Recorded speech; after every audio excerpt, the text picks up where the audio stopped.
दोस्तों आज हमारे साथ हैं रिटायर्ड आईएएस वेद प्रकाश जी, और जिन्हें कि सभी लोग जानते हैं जबलपुर में नगर निगम आयुक्त के तौर पर एक बहुत अच्छा काम किया। बहुत बहुत स्वागत है आपका। बहुत धन्यवाद आपका। और बहुत कुछ बातें होना जरूरी भी है, क्योंकि आज मई दिवस है और एक बहुत बचपन से सुनते आ रहे हैं, ये जबलपुर शहर है, यहाँ पे तीन सुरक्षा संस्थान थे, बहुत बड़ी रैलियाँ निकलती थी और मज़दूरों के हक की बात होती थी, और दुनिया के मज़दूर जब अपना हिस्सा मांगेंगे, एक खेत नहीं, एक मुल्क नहीं, वो पूरी दुनिया मांगेंगे, ऐसे नारे भी गूंजते थे। आज दुनिया बदल गई है, अब हाईटेक हो गया है, टेक्निकल चीज़ें बदल चुकी हैं। आपको क्या लगता है कि भारत के निर्माण में आज किन की भूमिकाएं हैं? भारत के निर्माण में सबों की भूमिका है। वो वैचारिक स्तर पे हमारे दार्शनिक रहे हों, जबलपुर के इस ओशो और महर्षि योगी रहे हों, या राष्ट्रीय स्तर पे जो भी राजनीतिक नेतृत्व देने वाले रहे हों, या फिर वैज्ञानिक रहे हों, वो हमारे भाभा रहे हों, या कोई भी आर्थिक क्षेत्र में हमारे अंबानी रहे हों, टाटा बिरला, ये सबों का भारत के बनाने में योगदान है, खिलाड़ियों का योगदान है। लेकिन एक बहुत बड़ा योगदान आम लोगों का होता है, जिसके बारे में आपसे चर्चा। लोग समझते हैं कि जो कुछ डिलीवर कर रहा है, जो कुछ एक्स्ट्राऑर्डिनरी कर रहा है, वो किसी भी फील्ड में हो, साइंस के फील्ड में हो, राजनीति या इकोनॉमी या मेडिकल साइंस या कहीं भी हो, तो वो तो कुछ लाख 1 करोड़ होंगे देश में। लेकिन भारत के बाकी 130 करोड़ कौन है? क्या उनका कंट्रीब्यूशन इकोनॉमी में नहीं है?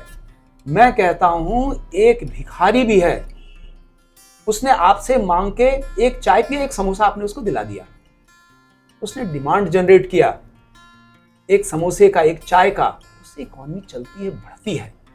तो 100 करोड़ में जो लोग नहीं भी कुछ कर रहे हैं, वो अगर कुछ कंज्यूम करें तो सभी का कंट्रीब्यूशन है और इससे देश चलता है। मैं कहता हूं जो डिलीवर करने वाले, जो अपने को महत्वपूर्ण कहते हैं, प्रभावशाली, या कहते हैं हम तो कुछ करने वाले हैं, ये गलतफहमी है। अगर देश के कंज्यूमर्स को, जो अलग से हमारे 120-25 करोड़ हैं, उसको हटा दें, फिर इकोनॉमी चलेगी। किसके लिए कर रहे हो, कैसे कर रहे हो? हर व्यक्ति महत्वपूर्ण है, और जब राष्ट्र की बात आती है तो सब हम एक साथ खड़े होते हैं। ये हमारा राष्ट्र है, ये नहीं कि कोई कुछ कर रहा है और आज कमा रहा है, कल नहीं कमा रहा है। ये बात एक सीमित बात है। दोस्तों बहुत कुछ है, आप भी कुछ कर रहे हैं, ये आपके भीतर इस बात का गौरव होना चाहिए कि आप देश का एक ऐसा हिस्सा हैं जो कुछ ना कुछ, आपकी हर सांस देश के लिए काम करती है, आपका हर कार्य देश के लिए महत्वपूर्ण होता है। वेद प्रकाश जी लगातार समाज में काम करते चले आ रहे हैं, अभी बहुत कुछ आपने सोशल मीडिया पर भी काम शुरू किए हैं, वो क्या शुरू किए हैं? सोशल मीडिया पे के माध्यम से इतना बड़ा प्लेटफॉर्म आपके पास आ गया, आम आदमी के पास आ गया है, अपनी बात कहीं कह सकते हैं, और बात में दम है तो मिलियंस व्यू कुछ घंटों में हो सकता है। यह क्रांति आई है मीडिया के क्षेत्र में। एक तरफ बोल रहे हैं कि मीडिया कमजोर नहीं, मीडिया तो अब मजबूत हुआ है, और मीडिया का लोकतांत्रिकरण अब हुआ है, अपनी बात पहुंचा सकते हैं। जो मीडिया में ट्रेंड है ना, मास कम्युनिकेशन का कोई कोर्स किया है, ना कोई फॉर्मल ट्रेनिंग पाई है, अगर हमारे जैसे एक आदमी को डिकोलोनाइजेशन के लिए काम करना है, हाँ, भारत में कहते तो हैं कि आज़ादी नाम की कोई चीज़ मिल गई थी, हाँ, लेकिन हमारा तंत्र स्व हुआ क्या, स्वतंत्र हो पाया क्या? हाँ, अभी भी कॉलोनी के असर गए, वो इस्लामिक कॉलोनी हो, अरबी शब्द हो, फारसी शब्द हमें बोझिल करता रहता है, या वो अवधारणाएं, उनके मूल्य जो अभी भी हमारे समाज को कमज़ोर कर रहे हैं, वो लड़कियों के प्रति जो मूल्य हैं इस्लाम का, औरतों के प्रति जो भावना है, तो ये डिकोलोनाइजेशन हमारे यहाँ सिर्फ ब्रिटिश काल का नहीं रहा है, इस्लामिक डिकोलोनाइजेशन भी हमारे यहाँ 600-700 साल रहा है। उससे मुक्ति पाने के लिए भी एक लगातार संघर्ष की आवश्यकता, और कई लोग कर रहे हैं। डिकोलोनाइजिंग आवर कंट्री, वो शब्दों के माध्यम से हो, या इस्लामिक और ब्रिटिश पश्चिमी मूल्य और संस्थाओं से हमें मुक्ति पाना हो, कैसे अपने जड़ों के पास पहुँचें, अपनी सच्चाई को जानें, जिसमें हमारे मूल्य अनुसूत रूप से जुड़े हुए हैं। हाँ, उनको लेके ही हम आगे बढ़ पाएंगे। एक सत्य है, हमें कुछ चीज़ें, जो बाहर की चीज़ों को किनारे करना ही पड़ेगा।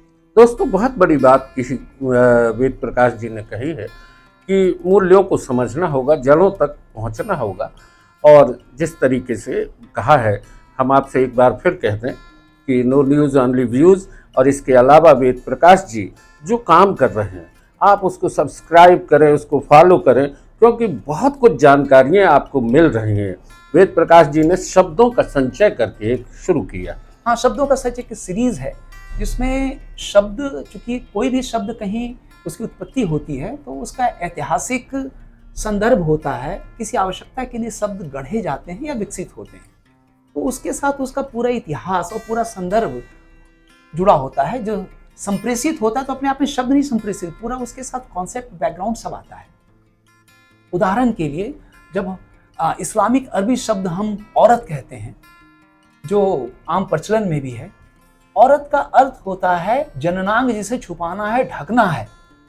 तो वो औरत को सिर्फ उस रूप से देखते हैं, एक एक शब्द में उनका पूरा कॉन्सेप्ट, हर चीज छुपा हुआ है। तो इसे जानने के लिए अगर हम साम्राज्य की बात करें तो वो साम्राज्य जो इंपीरियलिज्म, ब्रिटिश इंपीरियलिज्म को हमने देखा, तो साम्राज्यवाद वही नहीं है, कई जगह मजहब के नाम से साम्राज्यवाद चल रहा है। 651 में ईरान को कुछ सालों में पूरा इस्लामिक कर दिया गया था। फिर जो नॉर्थ अफ्रीका के कंट्रीज हैं, इथोपिया, सूडान, मिस्र, ये सबको कॉलोनाइज कर लिया। फिर कॉलोनी सेंट्रल एशिया की तरफ बढ़ा, भारत की तरफ आया, ये इस्लामिक कॉलोनाइजेशन था, ये साम्राज्यवाद है। तो वो पूरा का पूरा जो पुलिंदा है जिसको मजहब कहते हैं, वो कुछ नहीं, एसओपी फॉर पॉलिटिक्स है। साम्राज्य को बढ़ाने के तौर तरीके हैं वहां पे, कि कानून कैसे चलेगा, युद्ध कब होगा, दारुल हर्ब कब कहलाएगा, कब हमें जिहाद करना है, दारुल अमन कब होगा, जब हमारी अधीनस्थता मान लेंगे गैर इस्लामिक लोग तो वो दारुल इस्लाम हो जाएगा। हाँ, और जब हम उसको अपने अधीन कर लेंगे तो बोलते हैं अमन हो जाएगा। अमन का ये अर्थ है। तो ये सब समझने के लिए, उसके तह में जाने के लिए हम एक दूसरे से बातचीत करते हैं, तो बात आगे बढ़ती है। और इंस्टाग्राम, फेसबुक और यूट्यूब पे शब्दों के सच का सीरीज आ रहा है जो 80 हो चुका है, और ये लगातार अभी जारी रहेगा। शब्दों का सच, निश्चित तौर पर इसको समझने की जरूरत है। हम बोलचाल में बहुत सारे शब्द बोलते हैं, लेकिन उनके वास्तविक अर्थ और उनकी जो उसके पीछे की एक पूरी कहानी है, उसको जानने की जरूरत है। मसलन हम नीर बोलते हैं, हमारे इधर पानी भी बोलते हैं, जल भी बोलते हैं, और तीनों के अर्थ अलग होते हैं।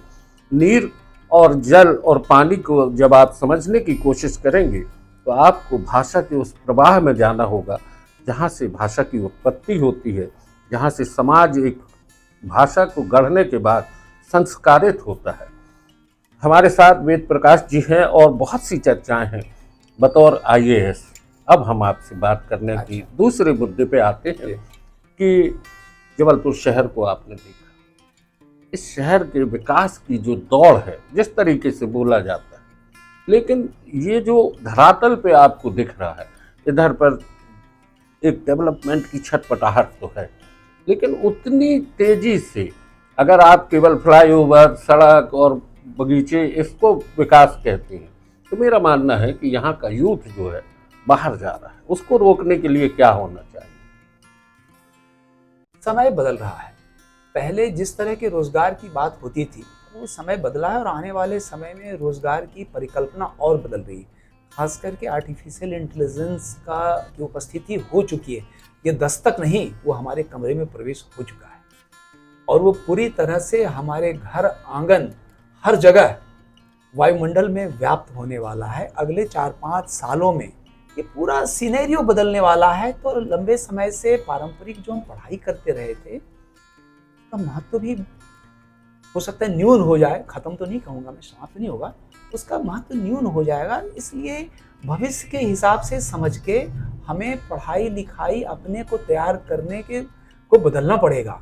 हो सकता है इसमें बहुत सारी पढ़ाई काम नहीं आए, तो नए परिप्रेक्ष्य में उस टेक्नोलॉजी के बाद, क्योंकि अब उदाहरण मैं देता हूँ कि सुप्रीम कोर्ट का एक पिटीशन तैयार करना है, हमारे यहाँ लेमन जो नहीं जानता वो आपको तैयार करके दे देगा, और एक स्तर का। ये स्थिति AI का हो चुका है। हाँ, तो उस तरह से रोजगार कम भी होंगे, लेकिन AI के कारण दूसरे तरह के रोजगार बढ़ेंगे। डिजिटल क्षेत्र में हो, क्रिएटिविटी के क्षेत्र में हो, या और भी नए, हमेशा नए आयाम और नए संभावनाएं बनती रहती है समाज में। नए सॉल्यूशंस आएंगे, वो इन्वायरमेंट के लिए हो, पॉल्यूशन की फील्ड में रोजगार पैदा होगा। तो कई फील्ड में तो बस उसको समझने और जानने की आवश्यकता है। तो पारंपरिक तरीके से हम रोजगार ढूंढेंगे तो हमें मुश्किल जाएगा। भविष्य के विजन और संभावनाओं के दृष्टिगत बहुत अच्छा। बात अब ये भी है कि बहुत कम समय में परिवर्तन आ रहा है। ये परिवर्तन पहले आता था कि 30 साल 40 साल में सिनेरियो बदलता था, अगले 4 साल में एजुकेशन की स्थिति बदली होगी। ये कौन सा साल है हमारा? 2025। 2029 में कॉलेज, कोचिंग, सबकी स्थिति बदली रहेगी नहीं 4 साल में। तो जो अपने को उसके हिसाब से तैयार करेंगे, अडेप्ट करेंगे, वो सरवाइव करेगा। इतनी बात है। तो अभी परिवर्तन का दौर चल रहा है। अपने को बदलो, तैयार करो, सरवाइव करो, अच्छा करो अपने लिए और दूसरों के लिए भी रोजगार पैदा करो। दोस्तों, चर्चाएं बहुत सारी अलग अलग विषयों पर भी हो सकती हैं। वेद प्रकाश जी से हम लगातार बने रहेंगे। आज की चर्चा यहीं पर। परिवर्तन का समय है और आप अपने आप को समय के साथ बदलते जाएं, ताकि आप दुनिया के एक ऐसे मुकाबले में खड़े हो सकें जहां पर कि आप कह सकें कि आप भी इस देश के सर्वोच्च नागरिक के बराबर का दर्जा रखते हैं। बहुत जी, बहुत बहुत बहुत धन्यवाद। आभार आपका।